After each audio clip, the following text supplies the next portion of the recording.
to order the executive session for the Senate Education Finance Committee. Take the bills largely in order, starting with Senate Bill 491. Go into executive session. Look for a motion. Is there a second? Second. All in favor, say aye. Aye. All right. Opposed? No. Okay. Senate Bill 491. This was the bill dealing with enabling students to utilize education freedom accounts funds to pay for certain career and technical education funding. Is there any motion or discussion? Move ITL. There's been a motion by Senator Altschuler for ITL. Is there a second? Any discussion? Yes. So I actually had a meeting last night. We have a legislative roundtable with one of my joint school boards, and which covers 4 towns. And we went through some of the legislation. This was of particular concern because it does allow for a certain amount of double dipping. And that was a big concern to school budgets. So this was a no thank you from my school department, one of my school districts. So on behalf of my school district, we're a no thank you. Okay. I supported the bill. I like the bill. Senator Waters offered to bring in an amendment, which he did submit to us. That was circulated. So I won't support this motion, but certainly other. Senator Rosenwald. Thank you. My notes from the hearing also indicate that the Department of Education said there was conflict with current statute. So I think that this bill just isn't quite ready, even with the amendment. I thought the amendment was going to handle that, and my reading of it was that it did so. We pulled out the amendment pulls out section 3 of the bill as drafted.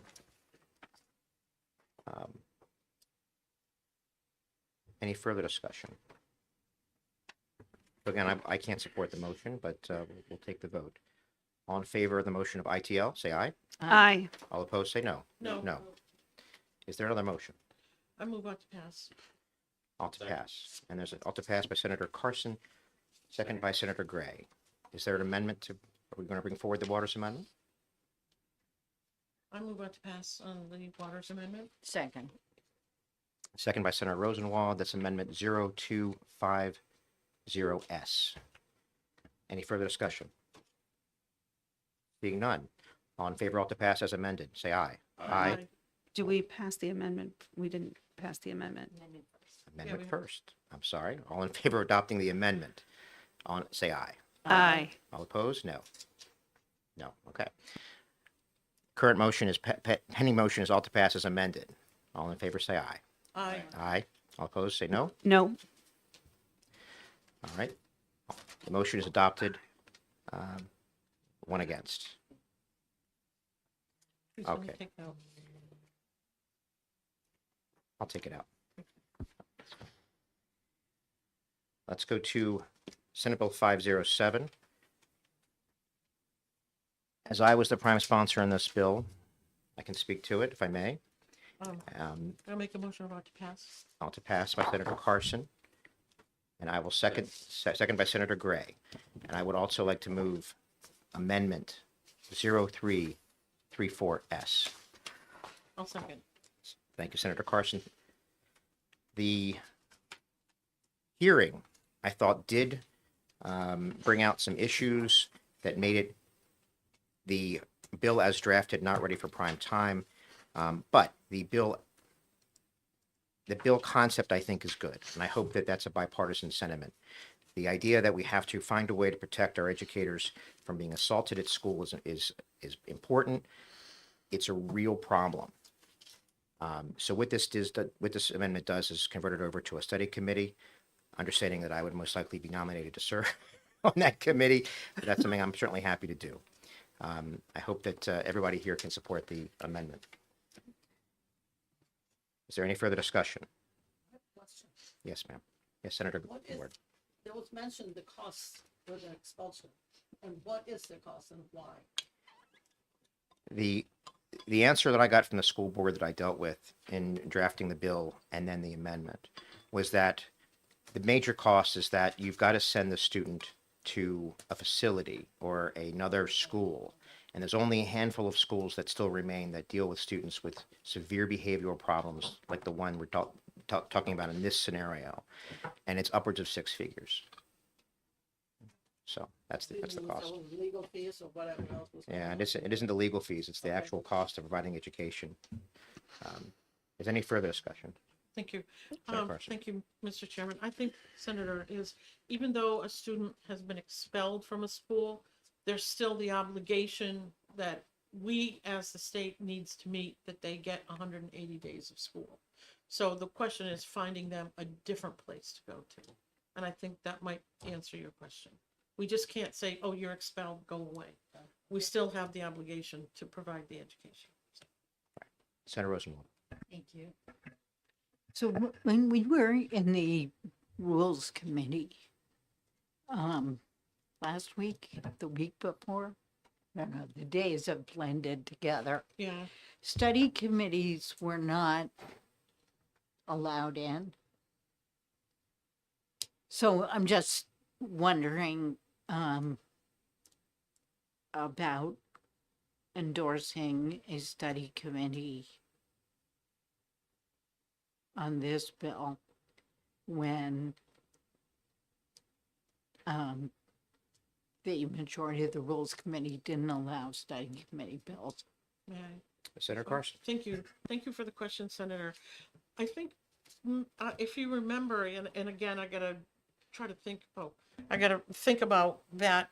We had asked with the study committees to find a different home on an existing bill rather than introduce another bill. And I believe that was the message that was given, and I believe we did end up finding 3 different homes for the study committee. So it's not like we said, go away, we're not going to do this. It's like, please don't file another bill. We'll help you find a bill that we can attach your study committee to.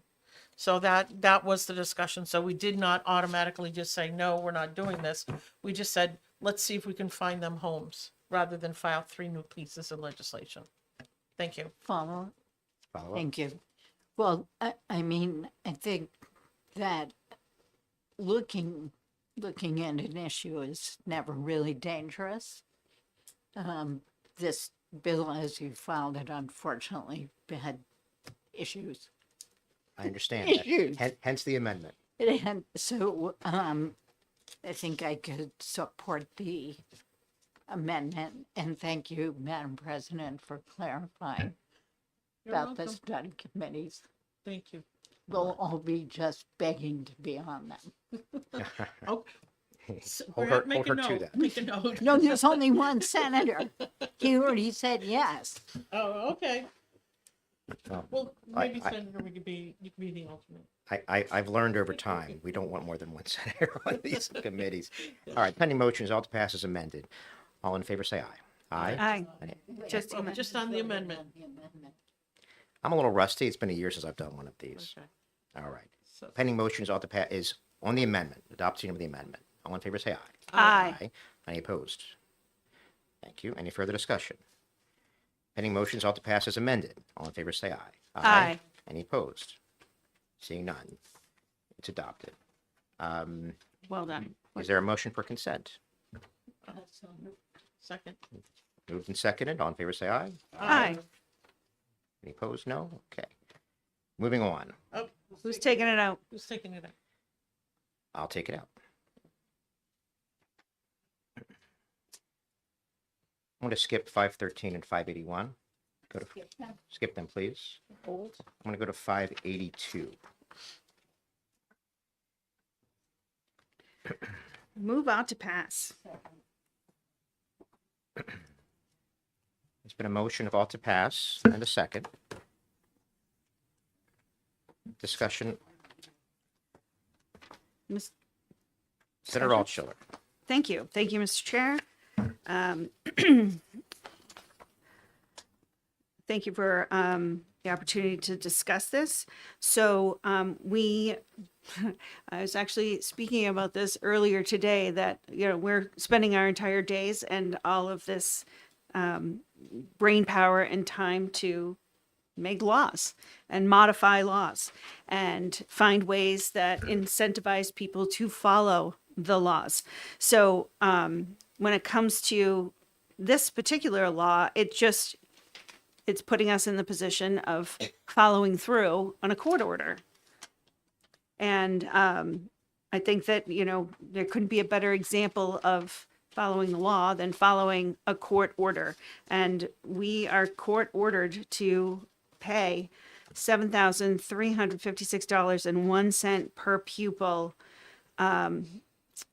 for base adequacy. And all of the reasons why were laid out pretty succinctly in the court case. And we have the judge's orders. I would love for us to just follow the law. Further discussion? Senator Ward. Mr. Chair, my understanding is that the court has absolutely no reason to mandate what the legislature is going to do. The legislators are appointed, voted in by the people, and the people speak. The price tag on this thing is just horrendous, and it's going to be borne by the taxpayers, and I don't see how we can push that through. Thank you, Senator. Further discussion? Senator Rosenblatt. Thank you. I think we've been in litigation on this topic for 30-something years, and it's not going to stop. I'm confident if we pass this bill that Senator Gray will take it to finance and we'll find a way to finance it. It does not take effect this biennium, so it has no immediate budget impact.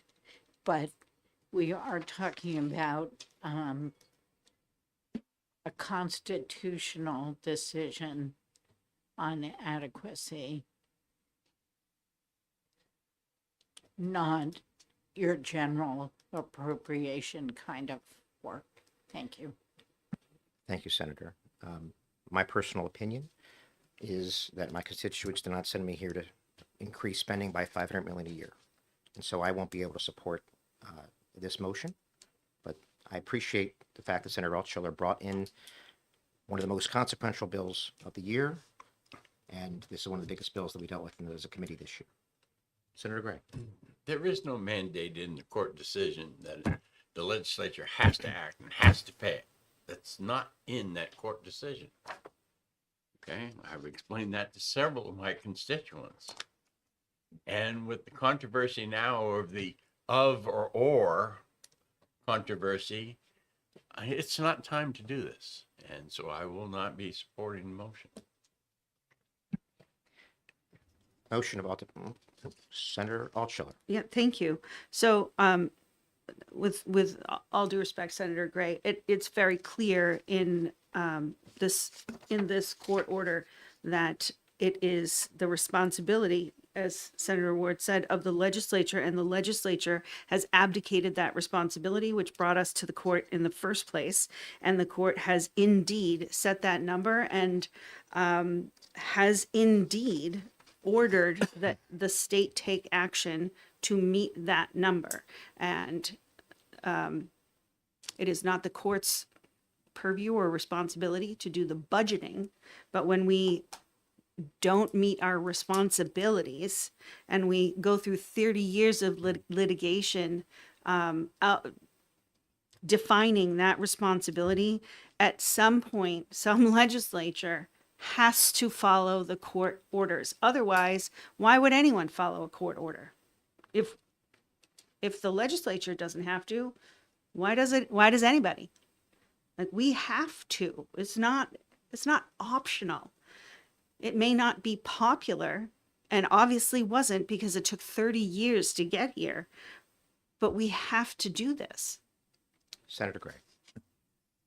Certainly, I don't have a copy of the court order right now, I have it right here, and and you have it in I your would, file. I would rather have this conversation with you offline, because I think you are misrepresenting what the court said. And with that, I'm done. Pending motion is all to pass. Oh, Oh, Senator sorry. Carson. Thank you, Mr. Chairman. I agree with my friend from District 13 that this has been litigated over and over and over again. But where I differ is this will always be litigated. This is not the end. And there is never, ever enough money. Despite declining enrollment across this state, Mr. Chairman, the costs are escalating and they're escalating out of control. Unfortunately, the court ruled the way it is, and we're going to have to deal with it in one way or another. So I look forward to the robust discussions that we are going to have on the floor of the Senate this year concerning education funding. Thank you very much, Mr. Chairman. Thank you, Senator. Pending motion is all to pass on Senate Bill 582. All in favor say aye. Aye. All opposed say no. No. No. Motion fails 4-2. I move, ought to pass. Oh, no. Would you like to reconsider ITL. that? We already did that one, sorry. ITL. Moved by Senator Carson, seconded by Senator Ward. Motion is ITL. All in favor say aye. Aye. All opposed say no. No. Motion passes 4-2. Senator Ward, if you can take that one out. I'll plan to speak on it myself. Let's go to 583. I move ought to pass. All to pass, moved by Senator Carson. Is there a second? Second. Second by Senator Ward. Any discussion? Seeing none. All in favor say aye. Aye. All opposed say no. Is the motion for consent? So moved. Moved by Senator Carson, seconded by Senator Rosenwald. All in favor say aye. Aye. Aye.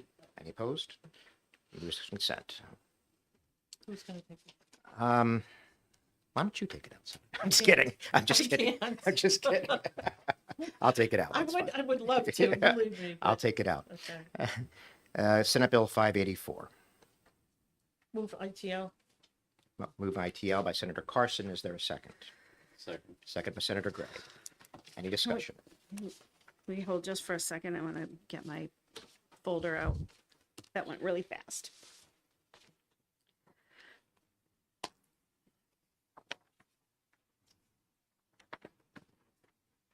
Okay, now which one are you passing? 584.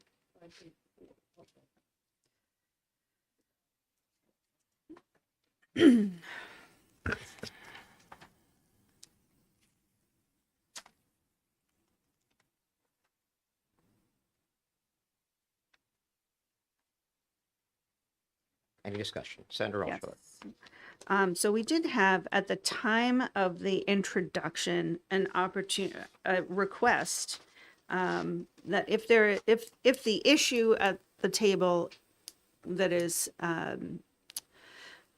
incentivizing the ITL motion is the effective date, there was a recommendation that the change of the effective date be 2027. So again, would not be an impact on this particular budget. And that, like I heard last night, special education costs are growing dramatically. And with the lack of support, financial support from the state, and the federal government, that responsibility falls on the local taxpayers because that is how our system is set up. It is not that our local taxpayers are irresponsible. As a matter of fact, school budgets are one of the places where taxpayers parse out to the penny at deliberative sessions. But we heard from multiple budget committees, from Warner, from Cobb Hill School, from Hillsborough, that they can't meet their costs. Transportation costs are out of control. And for instance, I heard last night with special education costs that one of my districts is being charged $350 a day in one school and $450 in another just to move special education students around, which is insane. So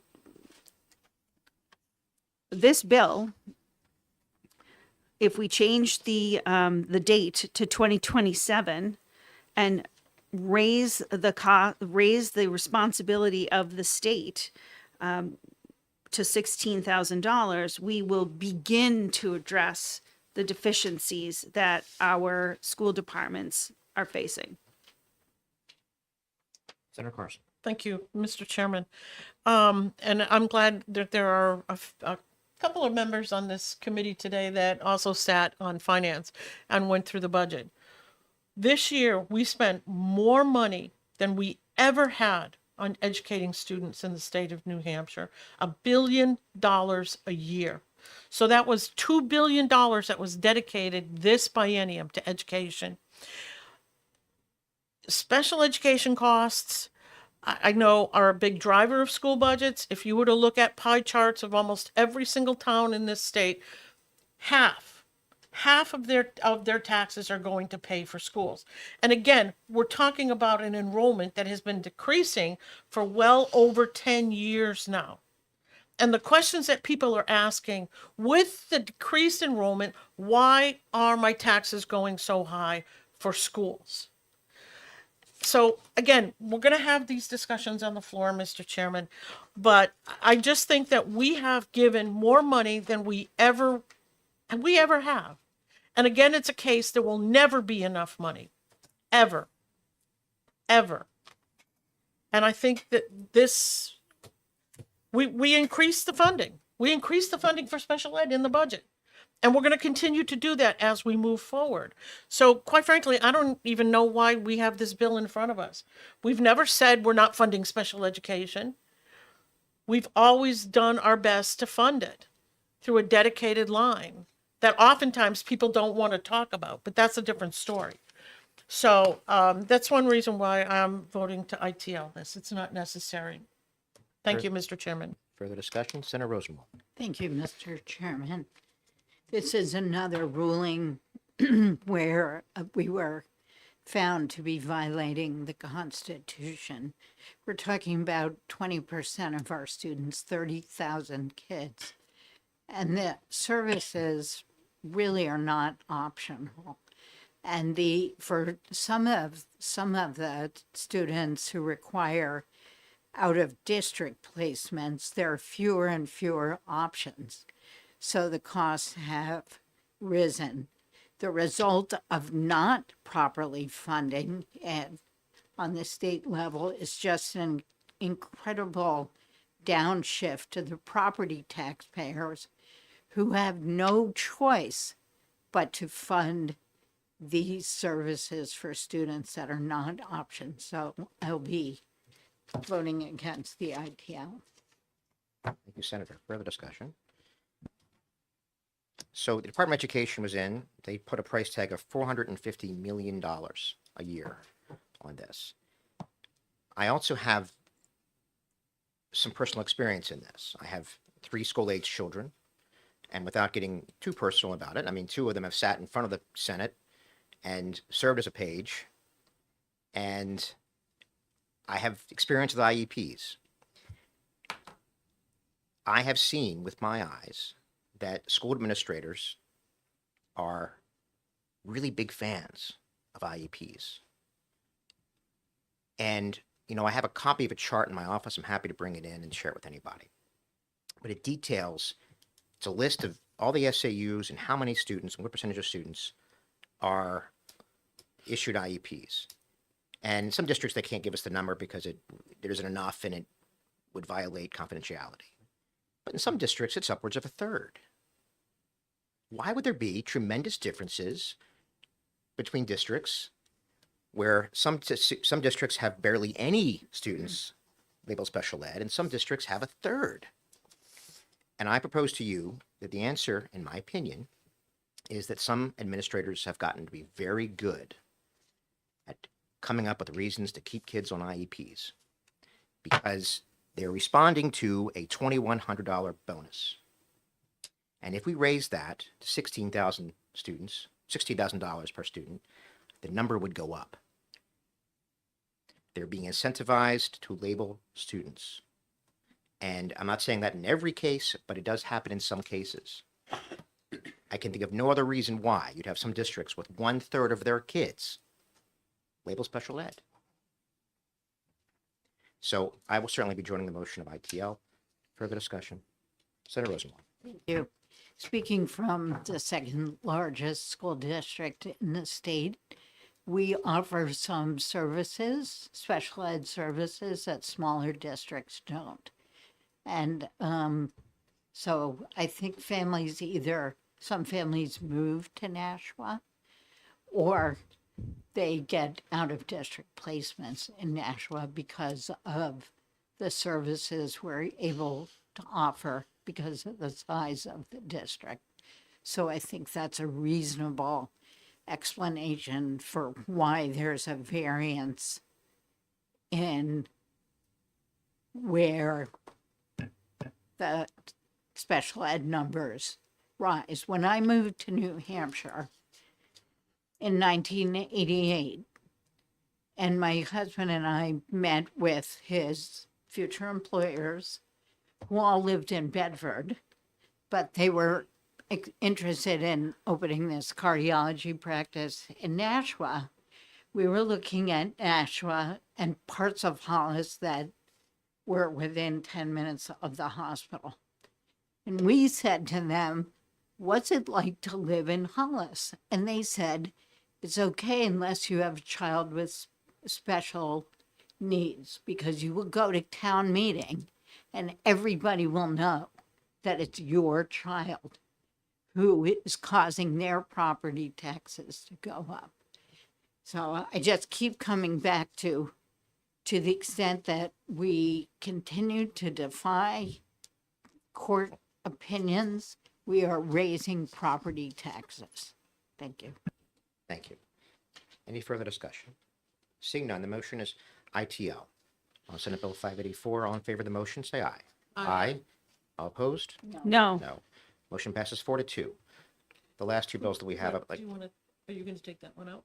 I will take that one out. Okay, Sure. okay, head upstairs. I don't want to exec the last two bills we're holding. Look for those to come back.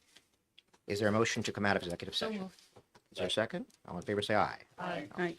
Opposed? We are out of executive session. Well, I'm going to finance at some point.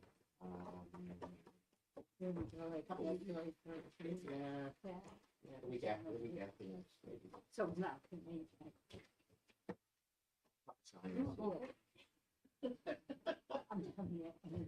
We're in pretty good shape. I got one bill from the house. Right, and if you wait, I think you might be getting a potentially late bill. Yeah. So if you wait for 2 weeks, maybe you'll have it by then. Yes, I don't want to recognize the bill. Yeah. Plenty of time. Thank you. 581, 513.